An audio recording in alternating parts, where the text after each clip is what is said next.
Assalamualaikum warahmatullahi wabarakatuh. Alhamdulillahi rabbil alamin. Wassalatu wassalamu ala asyrafil anbiya'i wal mursalin Sayyidina Muhammadin wa ala alihi wa sahbihi ajma'in, amma ba'd. Alhamdulillah wa syukurillah, saudara-saudariku. Pada pertemuan kali ini kita akan mendengarkan ceramah dari guru kita Ki Haji Zainuddin MZ yang membahas tentang esensi kenikmatan Allah Subhanahu wa taala. Nah, tanpa berlama-lama lagi saudara-saudariku, mari kita simak bersama. Seringkali kebaikan Allah itu kita pandang dari sudutnya yang materi. Allah itu baik kalau kita punya harta yang banyak, tanah yang luas, pabrik yang di mana-mana. Sementara kalau cuma sekadar itu kebaikan Allah,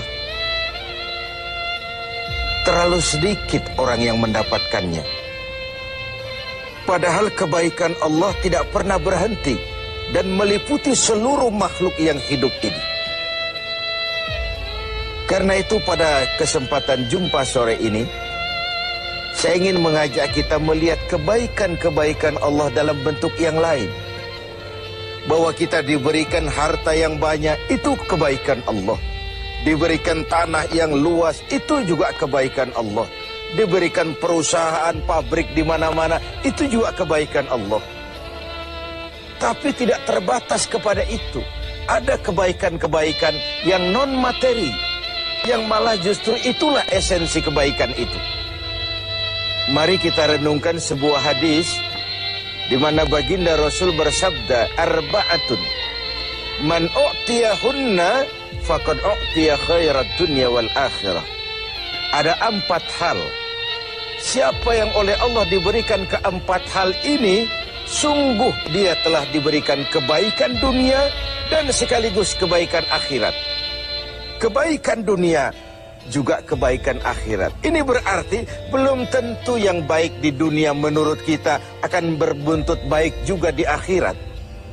Tapi orang yang diberikan 4 hal ini, dia sungguh diberikan kebaikan dunia dan juga kebaikan akhirat nanti. Apa 4 perkara ini? Yang pertama, qalban syakir. Orang yang oleh Allah diberikan hati yang pandai bersyukur. Ada ungkapan, my heart is my home. Hatiku adalah rumahku. Kalau luas hati, rumah yang kecil besar rasanya. Kalau sempit hati, rumah yang besar pun kecil jadinya. Kalau hati sempit, rumah pun kecil, kiamat namanya. Orang yang hatinya pandai bersyukur, bisa mensyukuri nikmat. Dan dengan dia bersyukur, semakin bertambah nikmat itu kepadanya. Banyak orang kaya harta tapi miskin hati. Ini gejala zaman kita sekarang. Di tengah gemerlapnya harta, dia tidak tahu mau diapakan harta yang banyak itu. Orang-orang sufi menjelaskan bahwa kaya itu ada 2 macam. Ada kaya majazi dan kaya hakiki. Yang disebut kaya majazi, kaya artifisial. Lahirnya dibaluti harta tapi hatinya miskin. Hidupnya sudah serba ada, tapi dia masih merasa kurang. Rumahnya sudah titik air liur orang melihatnya, tapi dia masih merasa belum apa-apa. Mobilnya berdecak orang kagum melihatnya, tapi dia rasakan itu pun masih belum. Maka dia selalu miskin. Dalam sebaya cukup dia masih merasa kurang, maka hidupnya pun selalu kekurangan. Orang yang diberikan hati yang kaya, sungguh sebuah kebaikan. Hati yang kaya, hati yang luas. Kalau hati luas, tandanya 2, bisa mensyukuri nikmat dan tidak mengingkari apa yang diberikan Allah kepadanya. Tapi orang yang hatinya sempit biasanya tidak pandai mensyukuri nikmat. Dan lebih celaka lagi ini, tidak senang lihat orang lain mendapat nikmat. Orang seperti ini, dia susah gemuk. Sudah tidak bisa mensyukuri nikmat, tidak senang lihat orang lain mendapat nikmat. Tetangganya beli televisi saja dia demam. Nanti tetangganya beli sepeda motor, dia makin gawat. Masuk rumah sakit. Di rumah sakit dengar tetangganya beli mobil, mati dia. Disiksa oleh perasaan sendiri. Begitu orang yang miskin hatinya. Orang yang diberikan hati yang pandai bersyukur, sudah diberikan kebahagiaan dunia dan kebaikan akhirat. Ini yang pertama. Yang kedua, walisanan zakira. Orang yang diberikan lidah yang pandai berzikir, menyebut nama Allah dalam artian yang seluas-luasnya. Tasbih ya zikir, tahmid ya zikir, tahlil ya zikir. Tapi ada fenomena lain. Melihat apapun yang mengagumkan, dia kembali kepada Sang Maha Pencipta. Itu pun zikir. Melihat semesta jagat raya, melihat bintang gemintang bertaburan di angkasa, melihat lautan luas terhampar biru membentang, melihat gunung tinggi menjulang ke angkasa, semuanya mengingatkan dia kepada Allah. Itu pun zikir. Diberikan lidah yang pandai berzikir, mengingat Allah dalam segala keadaan. Dan bukankah Islam mengajarkan seperti itu? Dari hal-hal yang paling kecil, memulai pekerjaan, bismillah. Melihat sesuatu yang hebat, Masya Allah. Melihat sesuatu yang luar biasa, Subhanallah.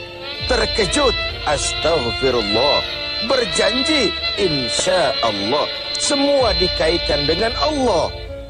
Inilah zikir itu. Hidup yang larut dalam alur ketuhanan. Yang ketiga, wabadanan alal bala'i sabir.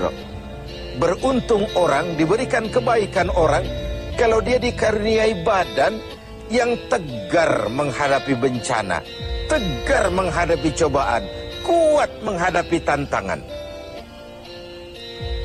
Tantangan itu penting. So, kalau tidak ada tantangan, kita akan tidur.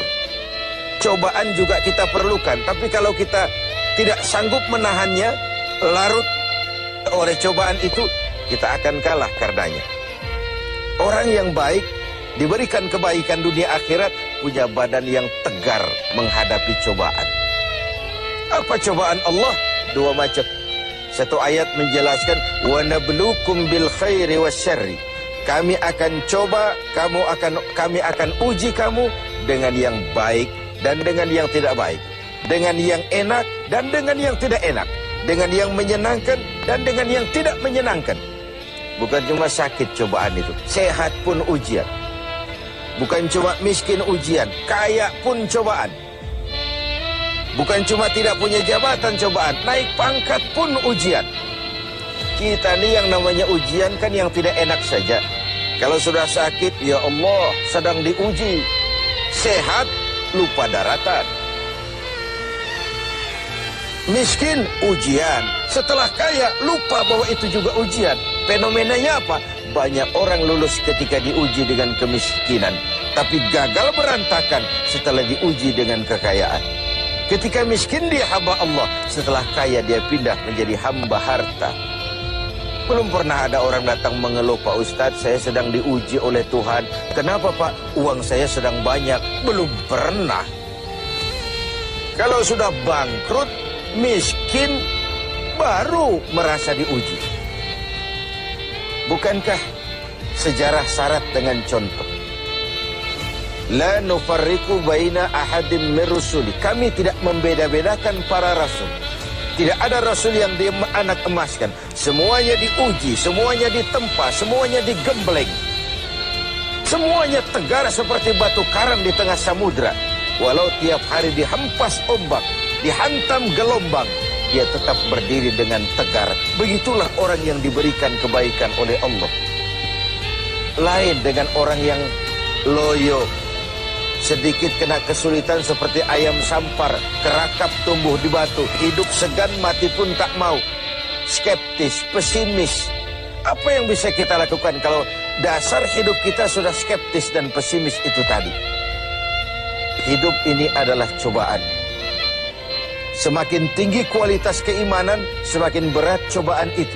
Semakin kokoh berpegang kepada agama, semakin kuat pula cobaan datang menerpa.